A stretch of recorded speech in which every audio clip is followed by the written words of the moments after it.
قرآن مجید نے ایک اصول بیان کیا ہے۔ اس آیت کریمہ کا مطالعہ کرتے ہوئے 1971 میں، یعنی آج سے 27 برس پہلے، جب میں پنجاب یونیورسٹی میں ایم اے کا طالب علم تھا، اس زمانے مارکس کی کتابیں اور لینن کی ساری کتابیں اور اس کے ورکس آف لینن سارے والیوم اور ماؤ زیدونگ اور اس کے بعد تک بھی جتنا کچھ لٹریچر تھا، طالب علمی کا زمانہ تھا، تو تقابلی مطالعہ میرے ذوق کا ایک حصہ تھا۔ یہ کتابیں اس زمانے پڑھ ڈالی تھی۔ یہ جدلیاتی فلسفہ کہ معاشرتی اور سماجی زندگیوں میں ارتقاء کس طرح ہوتا ہے اور معاشی مفادات کے تصادم کس طرح ہوتے ہیں، اور اس کے پیچھے فلسفہ جدل، کانفلکٹ کی جو تھیوریز ہیں وہ کس کس طرح انٹرپریٹ کی گئیں، یہ اس زمانے ان کتابوں میں پڑھا۔ میں قرآن مجید کا مطالعہ کر رہا تھا، 71 کی بات بتا رہا ہوں، تو وہ آیت جو ابھی میں پڑھنے والا ہوں اور جس آیت کو میں آج اپنی گفتگو کا موضوع بنانے والا ہوں، جب اس آیت کریمہ پر پہنچا تو بے ساختہ میری زبان سے سبحان اللہ نکلا، اور میں نے کہا کاش انسانیت اللہ کے اس انقلابی پیغام کو سمجھتی جو مصطفیٰ نے عطا فرمایا، تو یہ سارا فکر تو مصطفیٰ نے انسانیت کو عطا کیا ہے۔ تو وہ جدلیاتی فلسفے کی بنیاد یہ آیت کریمہ تھی جو کوٹ کر رہا ہوں۔ اللہ رب العزت نے فرمایا سورہ بقرہ میں، بعضکم لبعض عدو وَلَكُمْ فِي الْأَرْضِ مُسْتَقَرٌّ وَمَتَاعٌ إِلَىٰ حِينٍ۔ مگر اس میں یہ بھی سمجھتا ہوں کہ لوگوں کا قصور نہیں ہے، کہ لوگوں کو قرآن کا یہ انقلابی پیغام سمجھانے والا اگر کوئی نہ ہو تو لوگ کہاں سے سمجھیں؟ اگر وہ اسلام کو ان لوگوں کی زبان سے سن رہے ہوں جنہوں نے ساری تعلیم ہی ہاتھ پھیلا کے مالداروں، جاگیرداروں، سرمایہ داروں کے چندوں سے لقمے کھا کر کی ہو، ان کی غیرت نفس تو اسی دن ہی مر گئی تھی جس دن اس دین پڑھنے والے بچے کا ہاتھ مالدار کے سامنے پھیل گیا تھا۔ اور علامہ اقبال نے یہی بات تو کی تھی، گلا تو گھونٹ دیا اہل مدرسہ نے تیرا، کہاں سے آئے صدا لا الہ الا اللہ۔ تو میں ہمیشہ یہ کہتا رہا کہ ہم غلام پال کر ان کی زبان سے، غلاموں کی زبان سے آزادی کا درس سننے کی خواہش رکھتے ہیں۔ باطل کے اقتدار میں تقویٰ کی آرزو، یہ عصر حاضر پہ منطبق ہوتا ہے یہ شعر۔ باطل کے اقتدار میں تقویٰ کی آرزو ہے، کیا ہنسی فریب جو کھائے ہوئے ہیں، یعنی ہم آمروں سے جمہوریت کی توقع رکھ کے بیٹھے، جو پیداوار ہی آمریت کی ہے، جنہوں نے آنکھ ہی آمریت میں کھولی ہے۔ میں دو باتوں کی مطابقت کر رہا ہوں کہ ایک وہ جنہوں نے آنکھ ہی استحصالی اور غلامی کے ماحول میں کھولی ہے، ہم توقع کرتے ہیں کہ وہ ممبر و محراب سے انقلاب اور آزادی اور حریت کی بات کریں، ان کا کوئی قصور نہیں۔ ہم جن کو آج مولوی کہہ کے رد کر دیتے ہیں، اس بیچارے کا کیا قصور ہے؟ وہ تو غریب کا بیٹا تھا، روزگار کے لیے مدرسہ چلا گیا، سال ہا سال پڑھ کے مسجد میں آیا، روزگار کے لیے مسجد کی امامت میں۔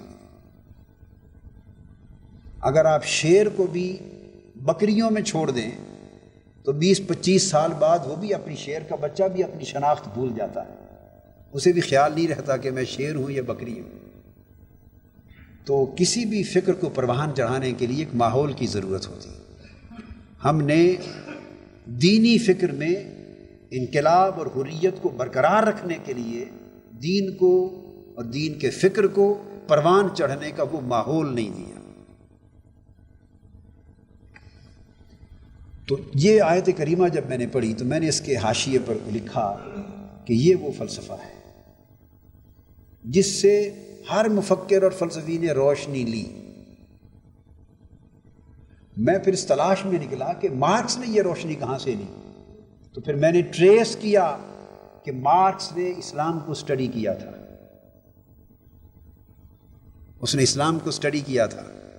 اب ضروری نہیں کہ کوئی شخص سارا فکر کہیں سے لے لے، کچھ پارٹلی لے لیتا ہے کچھ، اور کچھ پارٹلی چھوڑ دیتا ہے، مگر فکر، رہنمائی، ہدایت، نور وہی ہے جو کرۂ ارضی پہ پھیلا، اور کسی نے زیادہ لے لیا، کسی نے تھوڑا لے لیا، پھر اسے اپنے نئے فکر کے جامع میں اس کو ڈیولپ کرتا رہا۔ یہ ایک پروسیس ہے، ڈیولپمنٹل پروسیس۔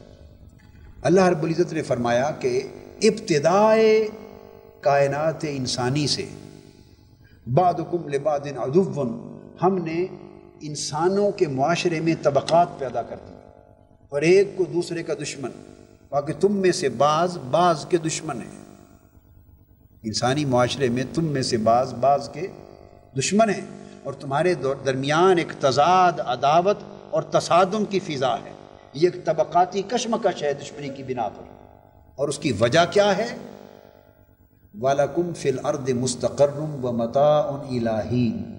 یہ جو طبقاتی کشمکش ہے، یہ جو کانفلکٹ ہے، یہ جو سیکشنل کلیش ہے، غریب اور امیر کا، مظلوم اور ظالم کا، عامر اور حریت پسند کا، یہ جو سارا کلیش ہے، اس کی وجہ یہ ہے کہ اللہ رب العزت نے فرمایا کہ ہم نے تمام انسانوں کو دو حق عطا کیے ہیں۔ ایک حق کا نام ہے متاع، ایک کا نام ہے مستقر۔ متاع و مستقر و متاع الہی۔ ایک حق مستقر ہے، مستقر کہتے ہیں رہنے کا حق، اور متاع کہتے ہیں جینے کا حق۔ اس کو جدید زبان میں ایک سیاسی آزادی کا حق ہے اور ایک معاشی آزادی کا حق ہے۔ یعنی ہم نے تمہیں سیاسی حقوق دیے ہیں کہ تم کسی کا غلام بنے بغیر آزادی سے معاشرے میں رہ سکو، اور ہم نے تمہیں معاشی حقوق دیے ہیں کہ تم کسی کا غلام بنے بغیر آزادی سے اپنی معاشی ضروریات کی تکمیل کر سکو۔ تو یہ جو سیاسی اور معاشی دو حق دیے گئے ہیں جن سے انسان کی زندگی کی آزادی عبارت ہے، ایک کو مستقر اور ایک کو متاع کہتے ہیں۔ فرمایا چونکہ یہ حق ہم نے سب کو دیے ہیں، اور ان بنیادی حقوق میں سب یکساں ہیں، اس میں کوئی فرق نہیں ہے کسی غریب اور امیر کا، یہ بنیادی حق ہیں اور سب یکساں ہیں۔ تو کلیش کیا ہے؟ کچھ لوگ چاہیں گے کہ دوسروں سے سیاسی اور معاشی آزادی کا حق چھین لیں، اور وہ ان کے دست نگر بن جائیں، ان کا رہنا اور جینا بھی ان کی محتاجی میں ہو، اور کچھ چاہیں گے وہ مظلوموں کو ان کی سیاسی اور معاشی حق کو واپس دلا دیں۔ کچھ استحصال کی جنگ لڑیں گے اور کچھ ان کے حقوق کی بحالی کی جنگ لڑیں گے۔ سو جو لوگ استحصالی ہیں وہ باطل ہیں، اور جو استحصالی قوتوں کے خلاف برسر پیکار رہ کر غریب کے سیاسی اور معاشی حقوق کی بحالی کی جنگ لڑ رہے ہیں وہ اہل حق ہیں۔ یہ ہے قرآن کا فلسفہ اہل حق اور اہل باطل کا۔ اور اس کے بعد قرآن مجید نے کہا فَإِمَّا يَأْتِيَنَّكُم مِّنِّي هُدًى فَمَن تَبِعَ هُدَايَ فَلَا خَوْفٌ عَلَيْهِمْ وَلَا هُمْ يَحْزَنُونَ۔ بس اب اللہ نے فرمایا میری ہدایت زمین پر آئے گی، پیغمبر لے کر آئیں گے، رسول اور نبی لے کر آئیں گے، اور میری ہدایت اسی مقصد کے لیے ہوگی کہ وہ تمہیں پہچان کر آئے کہ تمہارے حق کیا ہیں، اور یہ پہچان کر آئے کہ ظالم کون ہے، اور یہ پہچان کر آئے کہ حق پر کون ہے۔ فرمایا جو لوگ میری آسمانی ہدایت کی پیروی کریں گے اور اس نظام کو اپنا لیں گے جو میں نے تم کو عطا کیا ہے ہدایت آسمانی کی شکل میں، فلا خوف علیہم ولا ہم یحزنون، تو اس پیروی کے نتیجے میں معاشرہ خوف اور غم سے بے نیاز ہو جائے گا، اور اس معاشرے کو امن اور سلامتی نصیب ہو جائے گی۔ تو قرآن مجید نے ایک بنیادی کانسیپٹ یہ دیا کہ یہ حق ہے، اور معاشرے میں ہمیں انسانی طبقات ہمیشہ دو طرح کے ہوں گے، کچھ ان حقوق کو چھیننا چاہیں گے، کچھ ان حقوق کی بازیابی کے لیے انہیں واپس لوٹانا چاہیں گے۔ یہ ایک جنگ جاری رہے گی۔ اب آپ دنیا کے تمام معاشروں کا جائزہ لیں تو ظالم اور مظلوم کی تعریف اس قرآن کے تصور سے ہٹ کر کہیں نہیں بن سکتی۔ شیخ الاسلام ڈاکٹر محمد طاہر القادری کے آفیشیل یوٹیوب چینل کو سبسکرائب کریں اور بیل آئیکن کلک کریں۔